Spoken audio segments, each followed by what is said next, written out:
Então vamos ao processo de produção. A gente vai dividir o processo de produção de cerveja em duas etapas. Uma etapa chamada etapa quente, fase quente, e outra etapa chamada etapa fria ou fase fria. Na etapa quente constitui todos os processos relacionados à extração e às reações enzimáticas que ocorrem. E a etapa fria ela inicia a partir da inoculação do fermento. Então, no patamar geral, falar tudo de uma vez, depois eu desço em elementos por elementos dentro da cervejaria. A gente tem o grão de cevada, ele é umidificado e vai começar a germinação. Começando a germinação, vai produzir alfa-amilase, beta-amilase, uma série de proteases, e a gente vai secar para parar a germinação. A gente só quer essas enzimas, a gente não quer que as reações ocorram, a gente não quer que a planta comece a se desenvolver e consumir o nosso precioso amido.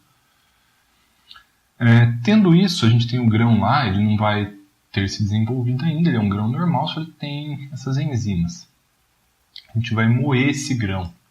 Vai moer porque a casca ela protege o grão, ela impede a saída desse material amiláceo para um meio. Então, moendo isso, a gente vai deixar o amido exposto. Então, a gente vai para uma etapa chamada de mosturação. Nessa etapa, a gente vai adicionar água e elevar a temperatura. Vai ter simultaneamente o processo de extração do amido e conversão dele em açúcar. Após isso, a gente vai para a lupagem, a gente vai adicionar lúpulo. Vai ser extraído os óleos, extraído os alfa-ácidos, os beta-ácidos, vão estar no meio. A gente vai por uma separação, não necessariamente uma separação centrífuga, pode ser uma decantação simples. E isso acabou a parte quente. A gente vai refrigerar esse mosto, passar por um fermentador, inocular a levedura e esperar fermentar. Talvez filtrar, talvez pasteurizar. E por fim, envasar a cerveja. Então aqui a gente tem uma planta típica de uma cervejaria. A gente tem dividido aqui a parte de produção, que é o que a gente vai falar hoje, e a parte de invase, que a gente não vai falar, que é maior que a parte de produção em si. Então, chegando numa cervejaria. Está aqui, vamos começar pela parte quente. Parte quente a gente vai ter todos os processos que a gente falou. A gente está com um grão de malte vindo aqui. E ele está entrando no nosso moedor. A gente vai deixar o malte disponível para reagir, para ser extraído. Então, o moinho mais normal utilizado dentro da indústria cervejeira é o moinho de rolos. Eu atualmente ainda uso um moinho de pratos, ele é um pouco diferente, mas se vocês já estudaram operações unitárias, vocês sabem que indiferente ao processo, indiferente à operação unitária que você faz, você tem condições de atingir o mesmo resultado. Depende, né? Talvez com um moinho de faca você não consiga, um moinho de bolas o resultado não seja parecido. Mas o mais comum é utilizar um moinho de rolos, de 2 rolos ou de mais rolos. Nessa etapa, o objetivo não é moer o malte. O objetivo é tirar a casca do malte. Danificar o malte para expor o amido. Porque a casca ela é muito importante na filtração. Ela cria um meio filtrante depois. Então a gente vai dividir aqui o processo em operações unitárias. Vocês já estudaram operações unitárias ou vão estudar operações unitárias ainda. E a gente tem uma série de operações unitárias para chegar no final de um processo. E isso é igual para a cerveja. A gente vai passar por uma série de operações unitárias. E a diferença de fazer isso entre uma escala industrial de macro cervejaria, uma escala industrial de micro cervejaria, uma escala artesanal, é muito pequena. A gente só vai mudar o objeto que a gente está fazendo a operação unitária, mas as operações são exatamente as mesmas. Eu já fiz em casa. Já trabalhei em micro cervejaria e já visitei macro cervejaria. Muito parecido. Quanto maior, mais fácil vai ficando. Tem equipamentos mais automatizados, basicamente. Então, processos, primeira operação unitária dentro da cerveja. Excluindo a maltagem, que não é algo que faz dentro da cervejaria, é a moagem. E a moagem, o engenheiro químico poderia trabalhar muito bem nisso, porque a moagem está muito associada ao rendimento. Moagens muito finas vão ter um rendimento muito grande, mas vai ferrar com a filtração. Moagens muito baixas vai ter uma filtração legal, porém vai ferrar com o rendimento. Nisso, a otimização cai muito bem. Depois disso, o grão moído ele é passado para um sistema chamado de mosturação. fazer o mosto. O mosto é a água com açúcar, a água açucarada, que vai virar cerveja. Então esse malte ele é jogado dentro de uma panela bem grande, e nessa panela é adicionado água e é elevado a temperatura. Geralmente isso é feito com mais ou menos uma quantidade 1 para 2,5 a 1 para 3,5 de malte para água. Então, para cada quilo de malte que você tiver, você vai ter entre 2,5 a 3,5 kg de água. Nessa etapa, geralmente se ajusta o pH, a gente vai ter um pH ótimo e uma temperatura ótima para a atuação de cada uma das enzimas que a gente tem lá dentro. E dependendo do tipo de cerveja que a gente vai fazer e o substrato que a gente vai fazer, a gente quer chegar na condição ótima de cada uma das enzimas.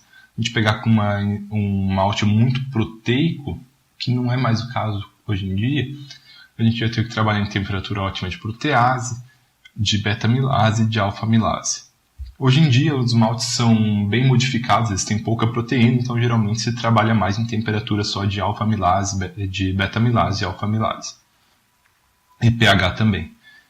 Então, geralmente se corrige o pH antes do início da mosturação, mas o malte ele é um tampão, ele vai tender a deixar o pH perto do ótimo. Você vai corrigir só para ele não ter um pH muito alto e o tampão não conseguir ajustar automaticamente. Sendo que as principais temperaturas aqui dentro, a temperatura da beta-milase, então, a beta-milase é a enzima que ela vai atuar no amido, quebrando as moléculas de amido de duas em duas, ou seja, formando glicose. Então vai ficar duas moléculas de glicose formando açúcar chamado maltose. Já a alfa-milase ela não é seletiva, ela vai quebrar a molécula de amido em qualquer parte. Então ela pode formar outra molécula de amido, menor um pouco, quebrando mais ou menos no meio.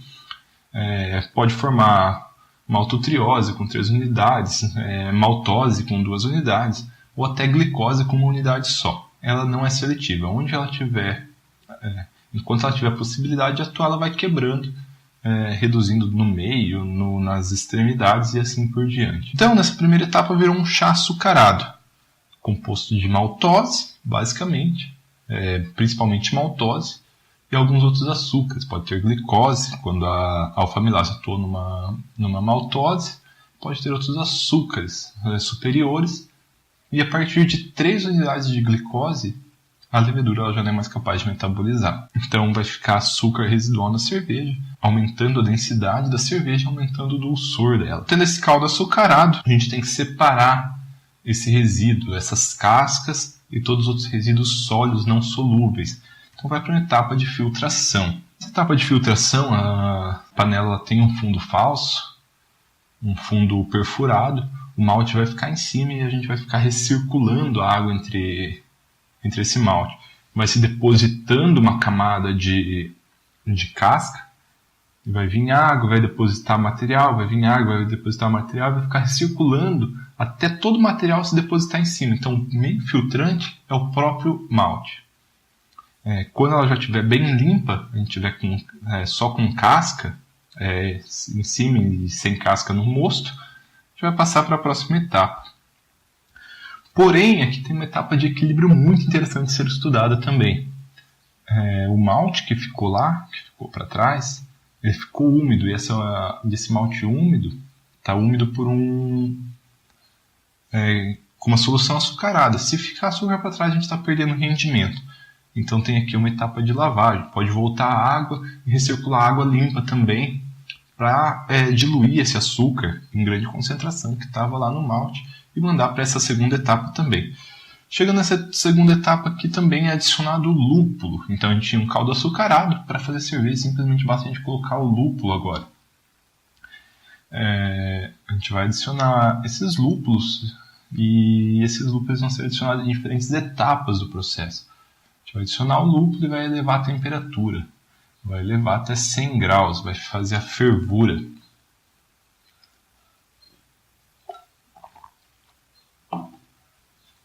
Fazendo a fervura, a gente vai conseguir extrair muito bem os óleos que estão nos lúpulos, as resinas principalmente, e as resinas vão passar por uma reação de isomerização que vão transformar ela em resinas amargas, que vai contrabalancear o dulçor dos açúcares residuais que ficou lá no processo anterior. a gente pode dizer que o lúpulo ele é adicionado em basicamente 2 etapas do processo. E daí a gente tem as etapas intermediárias tendo resultados intermediários.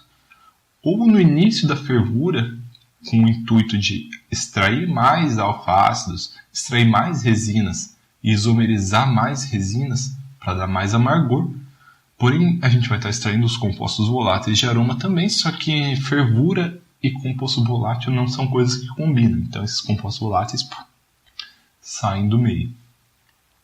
E adições muito tardias, 5 minutos antes de terminar, 1 minuto, ou até depois que terminou já a fervura. Nisso a gente vai extrair pouca resina e isomerizar pouca resina, porém esses compostos mais voláteis eles não vão sair tão facilmente.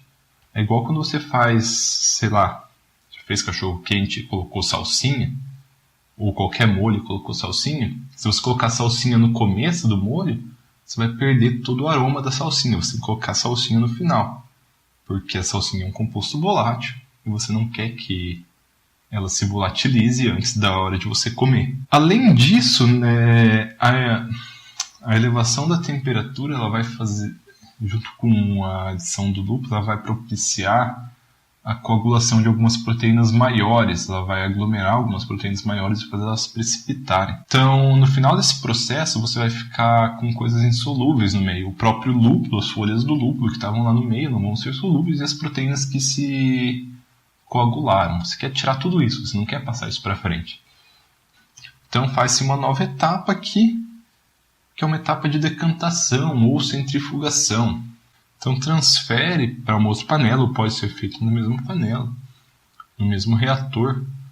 Você vai ou deixar isso decantar por um tempo prolongado, ou vai decantar sobre a ação de uma força centrífuga, mas não uma centrífuga usual que a gente conhece. Em cidades muito diferentes eles decantam relativamente fácil. Então se faz um processo chamado de Whirlpool ou também HM5 ou 6, para quem entende. Isso vai fazer as partículas mais pesadas se juntarem no meio, vai facilitar a separação.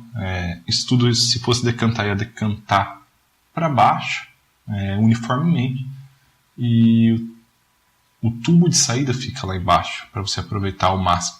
Então, você fazendo esse whirlpool, você vai juntar tudo em um monte no meio, e quando você tirar, aqui não dá para ver, mas geralmente se tira por aqui. A água, esse caldo ele vai fluir de cima, e você vai ter isso daqui preservado no meio. É o jeito de ficar eficiente o processo, você perder menos. Então o que a gente teve até agora foi um caldo açucarado e lupado, base para cerveja, agora só falta inocular a levedura. Essa etapa de fervura ela é importante também porque ela faz a eliminação de alguns compostos que vão dar sabores ruins depois, principalmente um chamado DMS, dimetilsulfato. Então agora a gente vai resfriar a cerveja, está mais ou menos 100 graus, a gente quer inocular a levedura, só que a levedura a gente inocula na temperatura de fermentação, entre 18 a 22 graus para as ales, ou mais ou menos 9 a 12 graus para as lagers.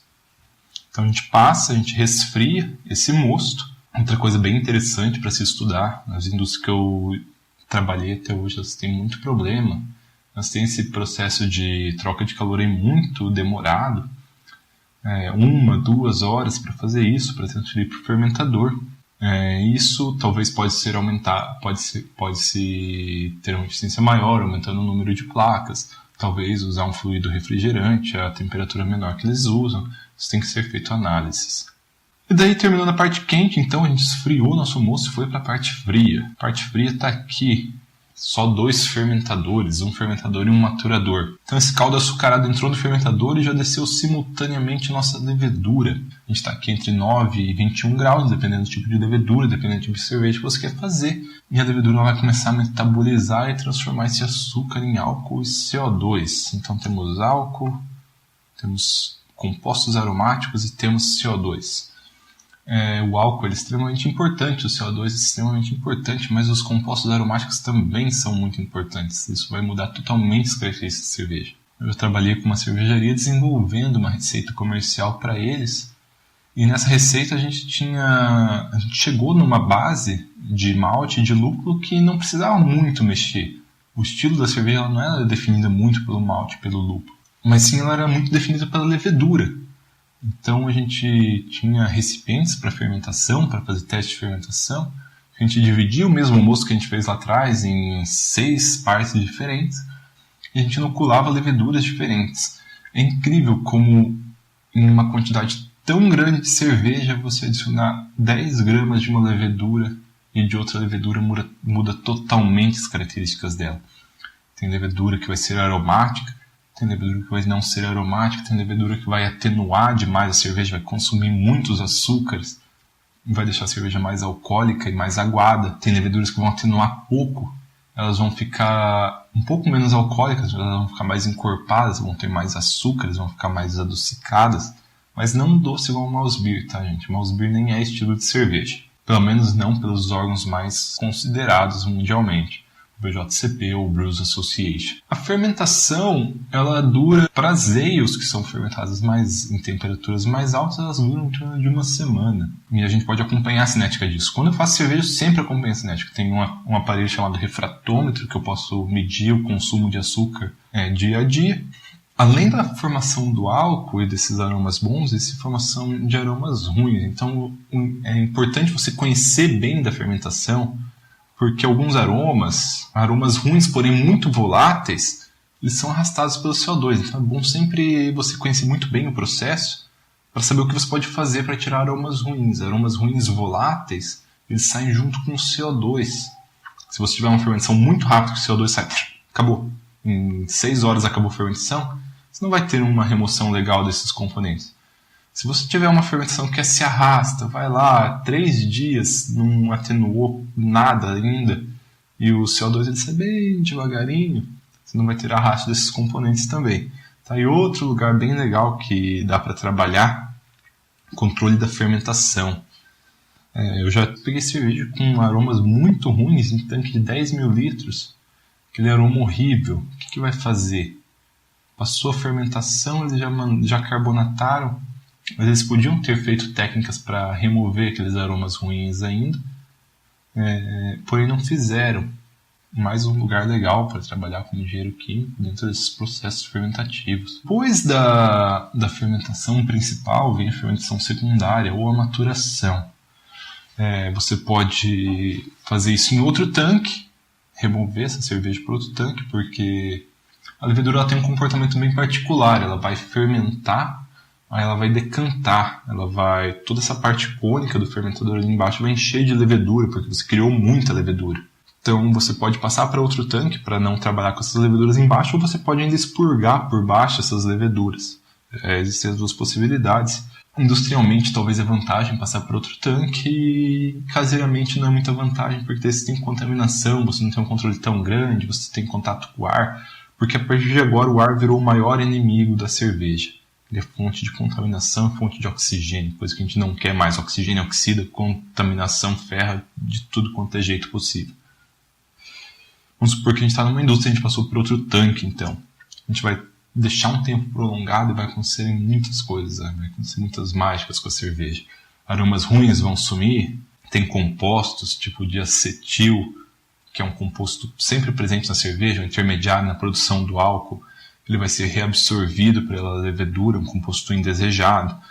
DMS, ácido sulfídrico, eles vão ser reabsorvidos também. Aqui a gente vai dar o polimento da cerveja, a gente vai dar mais tempo para a levedura atuar numa temperatura mais baixa agora. A cerveja ela vai ficar mais gostosa, mais adequada ao estilo. Aí que estava aquilo que eu falei no começo, se 30 dias é bom, se precisava de 35, se podia ser 20. Sempre carece de estudo, dependendo do estilo, dependendo do mestre cervejeiro. Depois de maturada, a cerveja está basicamente pronta. A gente só precisa adicionar nosso gás nela, porque aqui ela está sem gás ainda. Industrialmente, ela é feita pela adição forçada de gás. Então aqui a gente tem um filtro prensa, mas essa etapa ela é totalmente facultativa. Você faz só se você quiser. A filtração, ela, além de reter as partículas, ela vai reter aroma também. Supondo que você fez a filtração, você vai passar por um tanque de carbonatação. Geralmente nas cervejarias é feito no próprio tanque de fermentação, que é o próprio tanque de maturação. Vai ter uma superfície porosa no fundo, você vai injetar CO2 e vai ficar recirculando essa cerveja, injetando CO2 dentro do tanque, até chegar a saturação de CO2 ou até chegar à pressão de CO2 que você quer para determinada temperatura. Em casa a gente pode fazer de outra forma, ou mesmo na cervejaria a gente pode fazer de outra forma, que é por meio da fermentação secundária dentro da garrafa. Quando você terminou o seu processo cervejeiro, por mais que você fez filtração, centrifugação, você ainda tem leveduras remanescentes dentro do seu líquido cervejeiro, nem que seja muito pouca. Aí você faz uma fermentação extremamente controlada dentro da garrafa. Você vai pegar a garrafa de cerveja, vai envasar a sua cerveja lá. Ela tem muito álcool, não tem mais açúcar, porque já foi tudo consumido, mas você vai colocar uma quantidade precisa de açúcar e fechar.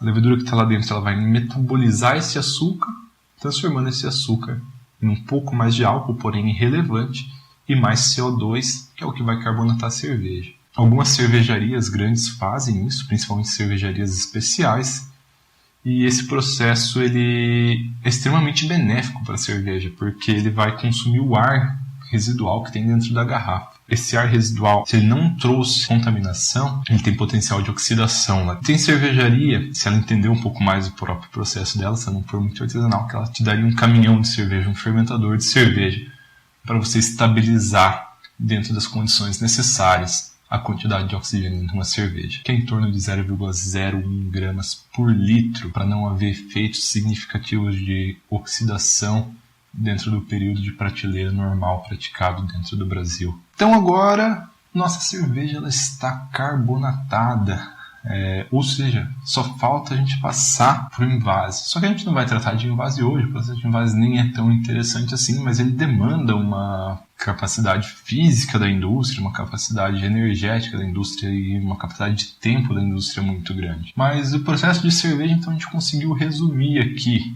em pegar um malte, que é um potencial de amido, que tem enzimas, colocar ele em água para extrair esse amido e as enzimas ao mesmo tempo, e as enzimas vão transformar o amido em açúcar. Aí depois disso a gente pega esse caldo açucarado, adiciona o lúpulo. Aí pega esse caldo açucarado e lupado, adiciona a levedura. A levedura vai fazer a cerveja. Você só deu as condições para a levedura fazer a cerveja. Você é um coadjuvante no processo. Quem faz a cerveja, na verdade, é a levedura. Quem faz todo o trabalho duro é a levedura. Então, pessoal, para finalizar aqui a nossa palestra, foi uma palestra bem superficial, a gente poderia falar aqui por horas e horas, mas eu acho que já serve para despertar o interesse de vocês. É uma área extremamente interessante para se trabalhar e tem um potencial de trabalho extremamente interessante. Eu estou terminando o doutorado.